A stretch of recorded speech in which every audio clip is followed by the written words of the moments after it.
effectivement la rentrée littéraire pour un romancier. Et c'est vrai que nous, on a effectivement cette chance d'avoir eu 2 romans et d'y participer. Ça reste un privilège parce que, évidemment, que c'est la date la plus importante dans l'activité littéraire annuelle. Et d'en être, c'est presque honorifique. Enfin, moi, je le prends comme quelque chose de très honorifique. Je ne sais pas, toi, Jessica. Bah, moi, je trouve que, alors déjà, la perspective de partir dans les salons, de rencontrer des gens et de participer un peu à la vie de la maison d'édition, je trouve ça vachement sympa. Et ensuite, peut-être moins que toi, sensible à la rentrée littéraire, parce qu'au fond, je me dis que, étant dans une dynamique d'écriture un peu quotidienne, c'est vrai que du coup, je me dis, bon voilà, le livre sort, mais je suis un peu déjà sur ce que j'ai envie, sur les autres sujets que j'ai envie d'aborder. Mais oui, la perspective de participer à la vie de la maison me plaît beaucoup. Ça, moi c'est évident que c'est aussi quelque chose qui est hyper enthousiasmant, parce qu'en plus, il y a une reconnaissance de quelque chose qu'on a écrit chez nous tout seul pendant des semaines, des mois, en se demandant d'ailleurs assez souvent pourquoi on fait ça. Donc de se trouver une famille avec une maison d'édition, c'est chouette. Mais pourquoi moi septembre particulièrement me tient à cœur, c'est parce qu'il y a un côté aussi, il y a une bravade, je trouve. Il y a quelque chose de se dire, on va être quand même, quand on n'a pas encore un nom très installé, c'est de se dire, on va être un roman parmi 658. Et justement, il y a un danger. Parce que si on met trop d'attentes dans ce moment-là, on risque quand même souvent d'être déçu, parce que les romans qui vont tirer leur épingle du jeu, on le sait, c'est toute petite proportion. Donc c'est vrai que c'est périlleux, je trouve, pour un auteur, parce qu'il ne faut pas que toutes les attentes et toute la joie qu'on peut avoir d'écrire soient concentrées, me semble-t-il, à ce moment-là. Et pourtant, moi, c'est ce qui me plaît. Ah bah alors tu vois. Et tu sais que toi comme moi, c'est notre deuxième rentrée littéraire. La première, effectivement, j'étais un roman perdu parmi tant d'autres. Et puis, ce côté un peu tranché de Verdun, moi, j'aime bien. Oui. Moi, je dois être moins audacieuse que toi, moins guerrière. C'est hyper confortable d'être chouchouté comme ça. Ouais. C'est super de se dire, un éditeur fait sa rentrée littéraire avec 3 titres et j'en fais partie. Parce qu'on se sent choisi, et puis parce qu'on se dit qu'on a plus de chances, effectivement, de se sortir de la mêlée de Verdun, de la tranchée de Verdun dont tu parles. Oui, c'est vrai. Puis je trouve que c'est pour le coup un des aspects, moi, qui redonne de la chair à l'écriture. C'est-à-dire qu'on se sent couvé, on sent, comme tu dis très bien, on a été choisi. Et ça en devient charnel. On n'est plus... comme c'est un peu la sempiternelle critique du livre aujourd'hui, parfois comme dans l'univers du disque, c'est-à-dire qu'on n'est plus simplement dans l'objet. C'est-à-dire que là, ce livre, il est incarné, il est bichouté, il est chouchouté, et on nous a dit c'est vous et c'est pas le voisin. Et voilà, ça donne sens aussi, et on sent un peu moins des numéros. Alors j'ai déjà lu Renaud qui vraiment a une écriture qui me plaît beaucoup, et je trouve que c'est un vrai styliste dans la veine de ces stylistes qu'on a un peu perdus.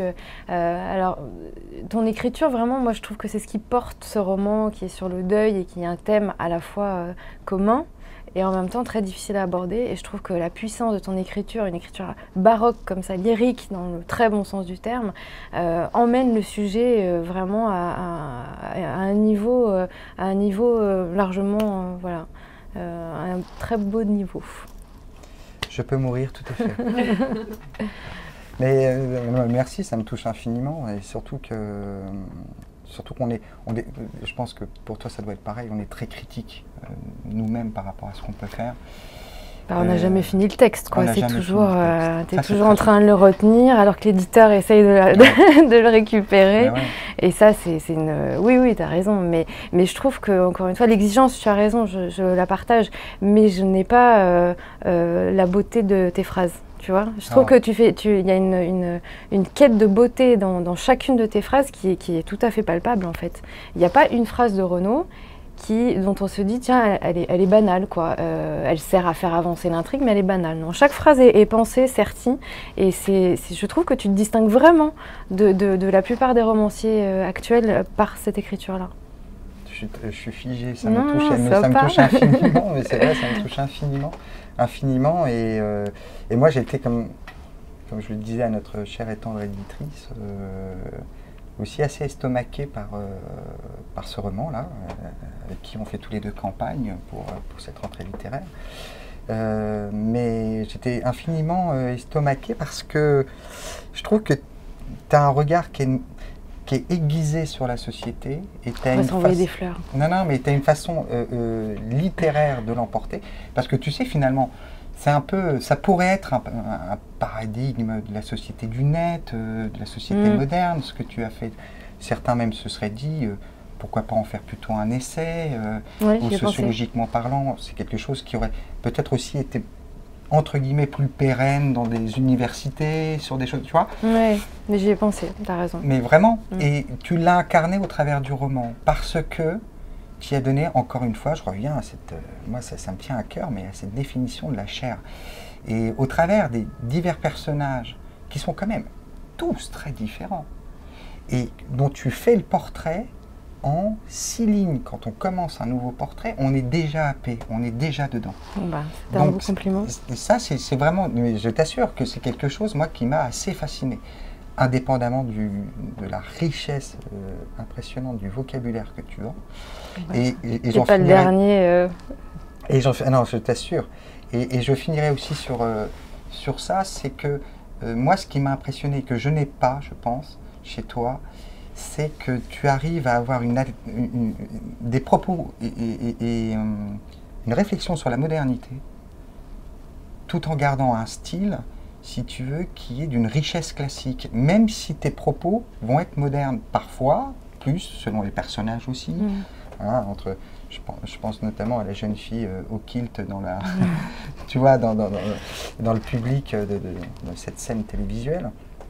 Mais tu arrives à camper les psychologies au travers des âges. La grande tante, elle est extraordinaire. Enfin bon, moi c'est mon personnage préféré, c'est Zita. C'est vrai. Oui, elle m'a emporté. Oui. Quand tu dis à un moment donné, on voulait vivre, enfin c'est elle qui parle, elle dit, nous ce qu'on voulait c'est vivre, aimer, donc on a eu des amants pour larguer les amarres et de rester libre finalement. Chouette.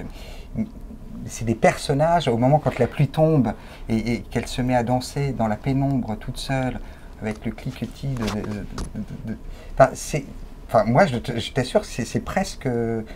Non, c'est pas presque, c'est totalement cinéma. Enfin, on voit les scènes. Il y a un aspect chez toi cinématographique.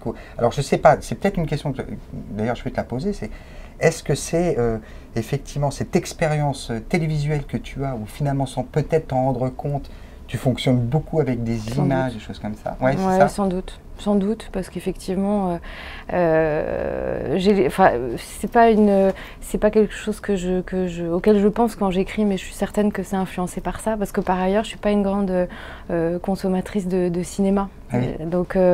Donc c'est vraiment, je pense, la télévision et le réflexe de se dire il faut que le propos soit fort et qu'il produise une image, en plus de l'image.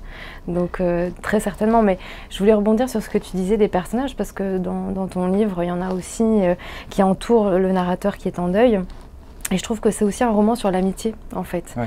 Et ça, j'ai trouvé que c'était un très beau sentiment que tu développais avec cette solidarité, cette bande qui est autour du narrateur qui va tenter de se remettre des moments douloureux qu'il a vécu avec la perte de sa mère, la maladie, les instants qu'il a fallu les moments où il l'accompagnait pour se battre, parce que tous les deux sont persuadés que en se battant, en s'aimant, en ayant de l'énergie, tout est possible. Hélas, la vie, ou plutôt la mort, rattrape le personnage de la maman. Mais s'il n'y avait pas toute cette bande de copains autour, je pense que le personnage là, pour le coup, puisqu'il y en a une part d'ombre, c'est un personnage qui bascule au fond. Et je trouve qu'il est tenu vraiment par cette puissance amicale qui est autour de lui. Et voilà, je me demandais un peu comment tu l'as travaillé, cette puissance de l'amitié. En fait, cette puissance de l'amitié, c'est quelque chose qui me tient à cœur depuis l'enfance. Et je pense que c'est pas tout à fait innocent comme toi par rapport à ton expérience professionnelle de la télévision. Moi, à ma manière, c'est ce qui est retranscrit aussi dans le livre, c'est que j'ai été élevé que par ma mère, qui a été ma seule famille. Donc je pense que inconsciemment, on se recrée une famille différente. Et lorsqu'on se sent parfois en danger, surtout quand on est enfant, ce qui a pu m'arriver de temps en temps d'être quand même un peu éloigné de ma douce et tendre mère, on se sent en danger. Et quand on se sent en danger, même très tôt, on veut trouver autour de toi les personnes, tu vois, un truc tout bête, mais j'étais confronté au centre aéré et aux colonies de vacances très jeune. Et dans ces moments-là, dur, il fallait, mais moi dès le premier jour, même à 7 ans, il fallait que je trouve la personne tout de suite qui serait un élément de protection pour moi. Et souvent, évidemment, cette personne-là se mutait en camarade. Et même généralement en camarade de vie, en ami pour la vie. Donc Renaud est un très bon ami, sachez-le. C'est peut-être une des rares choses où je pense avoir quelques atouts.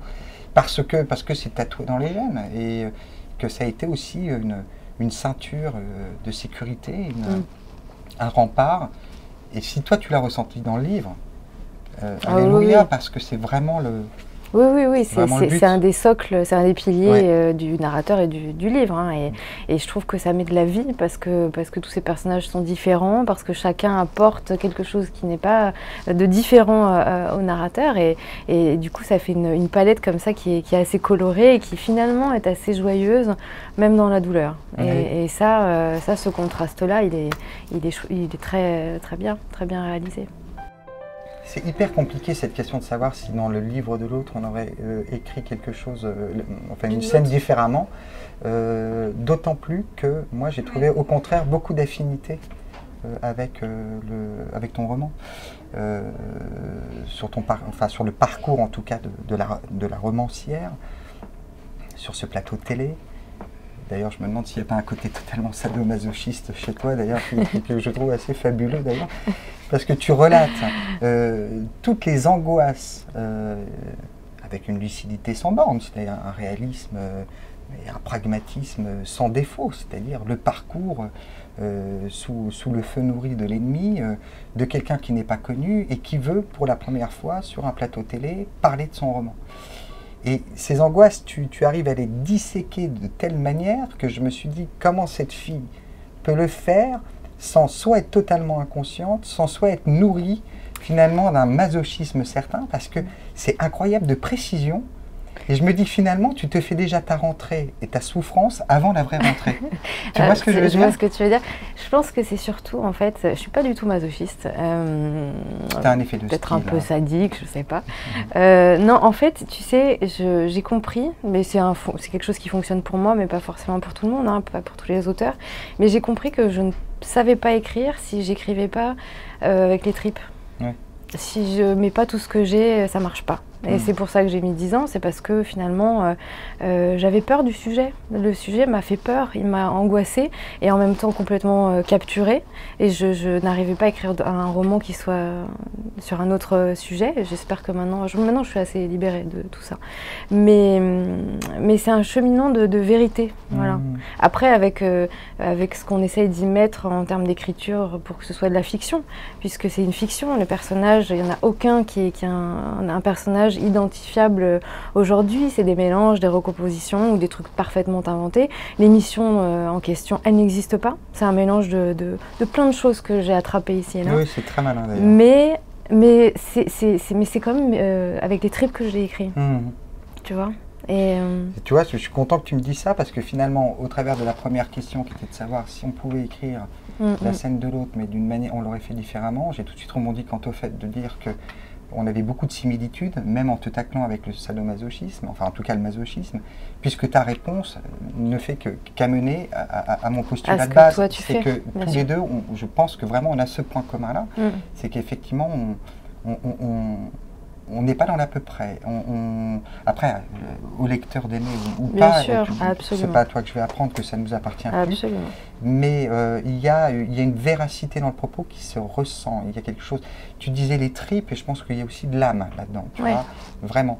Et c'est ces points de similitude que j'ai retrouvés, et notamment aussi au travers du parcours de cette romancière qui, quand elle parle de sa banlieue,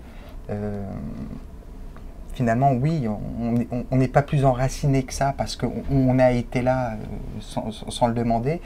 on va quitter cette banlieue-là, c'est pas par pathos, c'est pas par problèmes sociaux, mais c'est qu'à un moment donné, on n'a pas forcément envie d'y rester toute notre vie ou d'y revenir même plus tard. En tout cas, il y a un moment donné, il faut en partir. Et parce qu'on a... C'est même pas une question d'ambition, c'est que... Parce que je sais que le mot est très péjoratif de nos jours, hélas. Mais c'est une volonté de se dire, où est-ce que... Et ce que tu décris très bien d'ailleurs, où est-ce que je peux me dépasser voilà. Oui, bien sûr. Là, le parcours de cette romancière, c'est ça. C'est-à-dire qu'on sent que... Et l'ombre qui lui parle en permanence, son moi secret et quelque part un peu agitateur, lui dit finalement, mais pourquoi tu n'es pas resté à ta place dès le départ? C'était beaucoup plus simple. Non, c'est vrai ce que tu dis. Mais c'est un souci du dépassement, je pense que tu as raison. Et pour rebondir sur la question de est-ce que vous auriez écrit différemment, je pense que voilà, j'y aurais mis l'âme que tu... Enfin, voilà, j'aurais mis l'âme que tu y as mis parce qu'on ne sait pas faire autrement, en fait. On ne sait pas écrire... je ne conçois pas d'écrire un livre, un roman, à partir d'une bonne idée. Voilà. Une bonne idée de roman, ben moi, je n'arriverai pas à l'écrire. Sauf si il y a quelque chose qui me lie viscéralement à cette bonne idée.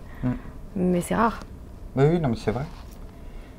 C'est vrai, ce qui me fait penser que de toute façon, dans ces moments-là, on n'écrit jamais le roman du voisin. Non, c'est sûr. C'est qu'il y a nécessairement... Alors on peut faire des pastiches si tu veux. Je peux essayer de pasticher ton livre, je serais absolument nulle et je vais pleurer en voyant la copie. Mais... Non, je ne suis pas certain.